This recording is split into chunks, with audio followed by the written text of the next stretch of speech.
আমাদের প্রিয় নবী হযরত মুহাম্মদুর রাসূলুল্লাহ সাল্লাল্লাহু আলাইহি ওয়াসাল্লামের ছোট জামাতা হযরত ফাতেমা রাদিয়াল্লাহু তাআলা আনহার স্বামী হযরত আলী রাদিয়াল্লাহু তাআলা আনহু কিছুদিন পর্যন্ত দেখতেছেন হযরত ফাতেমা রাদিয়াল্লাহু তাআলা আনহা অসুস্থ, গায়ের মধ্যে প্রচন্ড জ্বর। হযরত আলী রাদিয়াল্লাহু তাআলা আনহুর সংসার অত্যন্ত অভাব অনটনের সংসার। হযরত আলী রাদিয়াল্লাহু তাআলা আনহু হযরত ফাতেমা রাদিয়াল্লাহু তাআলা আনহাকে জিজ্ঞাসা করতেছেন, ওগো আমার প্রাণের স্ত্রী ফাতেমা, তুমি দীর্ঘদিন পর্যন্ত অসুস্থতার মধ্যে বিছানায় পড়ে রয়েছো, শরীরের মধ্যে প্রচন্ড জ্বর। আমি তোমার অক্ষম স্বামী, তোমাকে বিবাহ করার পরে আমি তোমার মনের কোনো পূর্ণ বাসনা পূরণ করতে পারি নাই, আশা পূরণ করতে পারি নাই। তবে এই অসুস্থ অবস্থায় তুমি বিছানায় পড়ে রয়েছো, আমি তোমার কাছে জানতে চাই, অসুস্থ অবস্থায় তোমার মনে কি চাই, কি খেতে মনে চাই, তুমি আমাকে বলো। আমার সাধ্যে যদি কুলায়, আমার সাধ্যের মধ্যে যদি থাকে, তাহলে আমি তোমার আশা পূরণ করার চেষ্টা করব। হযরত ফাতেমা রাদিয়াল্লাহু তাআলা আনহা বললেন, ওগো আমার প্রাণের স্বামী আলী, আজ অনেক দিন পর্যন্ত বিছানায় আমি শুয়ে রয়েছি, পড়ে রয়েছি, অসুস্থতার মধ্যে কাটাইতেছি। আমার মনে চাইতে যে অবস্থায় যে আমি যদি একটা ডালিম খেতে পারতাম, এটা আমার মনের আশা। মনে চাইতেছে আমি যদি একটা ডালিম খেতে পারতাম, এটা আমার মনের আশা রয়েছে। হযরত আলী রাদিয়াল্লাহু তাআলা নিজের পকেটের মধ্যে হাত দিয়ে দেখলেন পকেটের মধ্যে মাত্র একটা দিরহাম রয়েছে। এক দিরহাম দিয়ে বাজারের মধ্যে চলে গেলেন। এক দিরহাম দিয়ে একটা বিছানা ক্রয় করে আলী রাদিয়াল্লাহু তাআলা বাড়ির দিকে রওনা দিলেন। প্রতিমধ্যে একজন মুসাফির এসে হযরত আলী রাদিয়াল্লাহু তাআলাকে বলতেছে, ওগো আল্লাহর বান্দা, আমি অনেক দূর থেকে সফর করে এসেছি, তুমি আমাকে কিছু দান করো। আলী রাদিয়াল্লাহু তাআলা বললেন, আমার কাছে দান করার মতো কিছু নাই। এবার ওই ব্যক্তি বলতেছে, আমি দেখতেছি তোমার হাতে একটা ডালিম রয়েছে, তুমি এই ডালিমটা তুমি আমাকে দান করো। আলী রাদিয়াল্লাহু তাআলা বললেন, আমার স্ত্রী দীর্ঘদিন পর্যন্ত অসুস্থ, বিছানায় শয়ন করা রয়েছে। আমার স্ত্রীর মনে আশা, আমি স্ত্রীর জীবনের কোনো আশা পূরণ করতে পারি নাই। আজকে দীর্ঘদিন পর্যন্ত অসুস্থ, শয্যাশায়ী, এই অবস্থায় তার মনে আশা জাগছে একটা ডালিম খাওয়ার জন্য। আমার কাছে শুধুমাত্র একটা দিরহামই ছিল, এই এক দিরহাম দিয়ে আমি একটা ডালিম ক্রয় করে আমি বাড়ির দিকে যাচ্ছি, তোমাকে এটা দেওয়া যাবে না। আলী রাদিয়াল্লাহু তাআলা যখন এই কথা বললেন, এবার ওই মুসাফির ব্যক্তি বলতেছে, কারণ মুসাফির ব্যক্তি জানে ইমানদারের কাছ থেকে, আল্লাহওয়ালার কাছ থেকে কিভাবে আদায় করতে হয়। এতক্ষণ পর্যন্ত সে বলেছে তুমি কিছু দান করো, এখন সে বলতেছে তুমি আল্লাহর ওয়াস্তে আমাকে কিছু দান করো। যখন সে আল্লাহর ওয়াস্তে বলছে, আলী রাদিয়াল্লাহু তাআলা বললেন, আমার স্ত্রীর চাইতে আমার আল্লাহ প্রিয়, আমার আল্লাহর চাইতে আমার স্ত্রী প্রিয় হতে পারে না। সুতরাং আল্লাহর জন্য যখন চেয়েছে, তাহলে তো আমাকে এই ডালিমটা দিয়ে দিতেই হবে।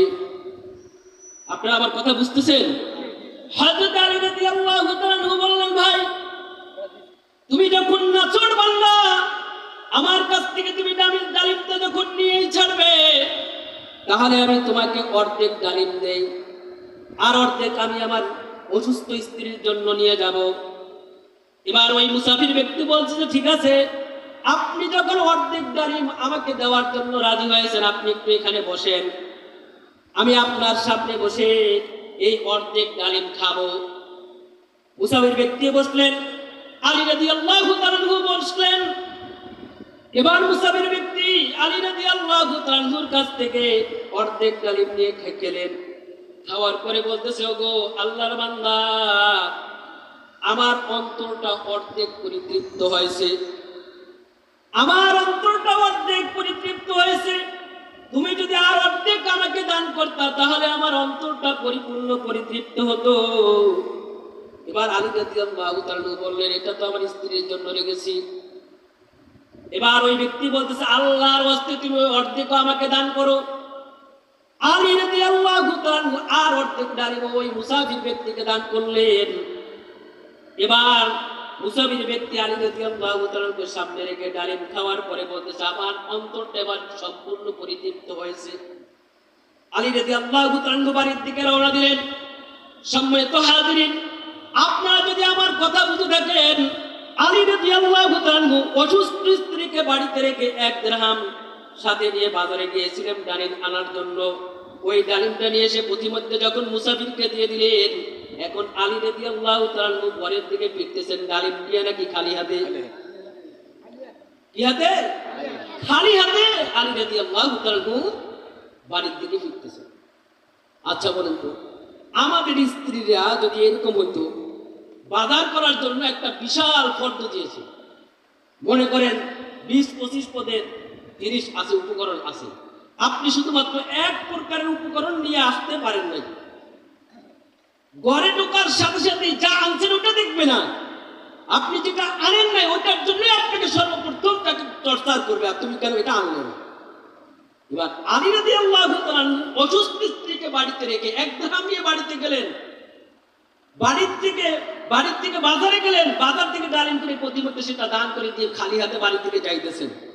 এখন নিজের কাছে একটু ভালো খারাপ লাগতেছে যে আমি অসুস্থ স্ত্রী, তার জন্য ডালিম কেনার আশা করে আমি বাজারে গেলাম, আর এখন যদি খালি হাতের মধ্যে ঘরের মধ্যে যাই তাহলে ফাতেমা আমাকে কি বলবে। আলী রাদিয়াল্লাহু তাআলা চিন্তা করতেছেন আমার ফাতেমা মনে অত্যন্ত কষ্ট পাবে, আমি একজন অক্ষম স্বামী, আমি একজন অযোগ্য স্বামী, আমি কি করে অসুস্থ আমার স্ত্রীকে একটা ডালিম খাওয়ার ব্যবস্থা করতে পারলাম না। আলী রাদিয়াল্লাহু তাআলা অত্যন্ত চিন্তিত হয়ে দুঃখ এবং ভারাক্রান্ত হৃদয়ে ঘরের মধ্যে চলে গেলেন। আলী রাদিয়াল্লাহু তাআলা যখন ঘরে প্রবেশ করলেন, হযরত ফাতেমা রাদিয়াল্লাহু তাআলা হাত দেখলেন আলী রাদিয়াল্লাহু তাআলার চেহারা অত্যন্ত মলিন।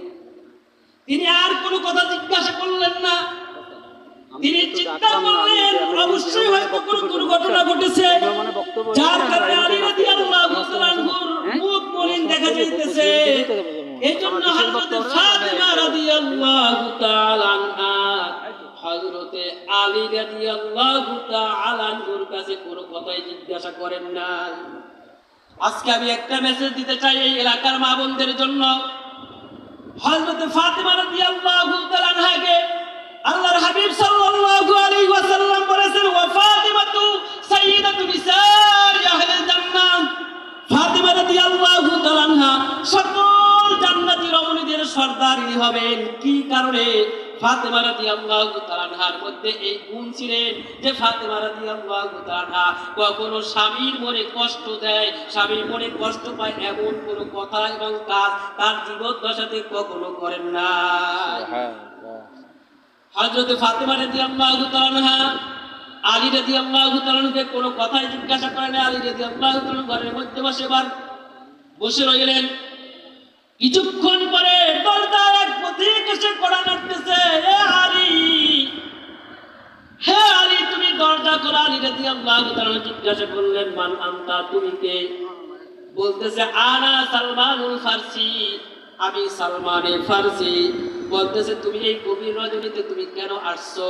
বলতেছে আল্লাহ তাআলা তোমার জন্য জান্নাতি ডালিম আল্লাহ তাআলা তোমার জন্য প্রেরণ করেছেন।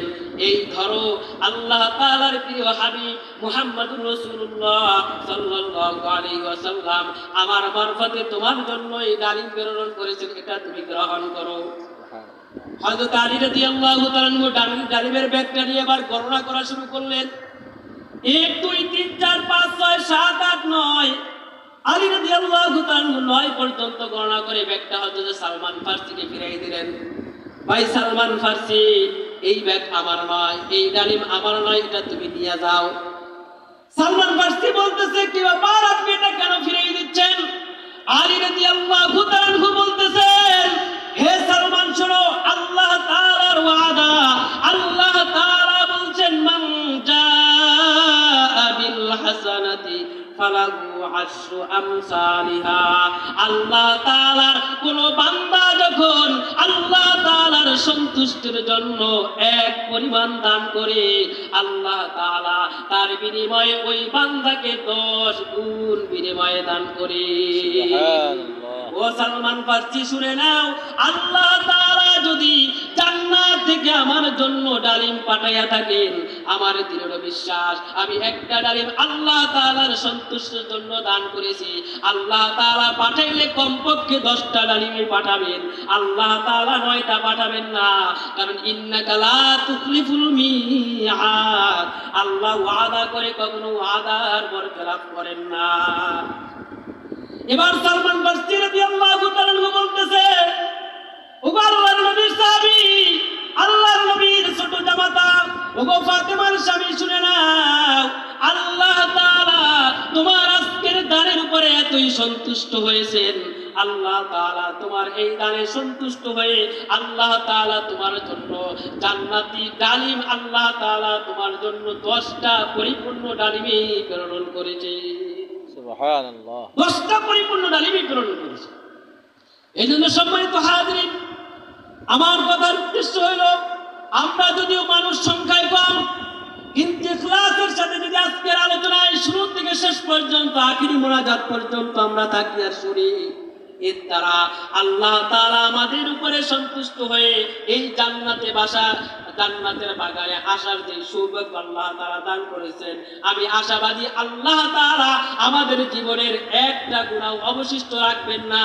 এই জান্নাতের বাগান থেকে আল্লাহ তাআলা আপনাকে আমাকে নিষ্পাপ করে, নিষ্কলুষ শুভ্র করে, আল্লাহ তাআলা নিষ্পাপ এবং আল্লাহ তাআলার মাহবুব বান্দা করে আল্লাহ তাআলা আমাদের থেকে ফিরিয়ে দিবেন। আল্লাহ তাআলা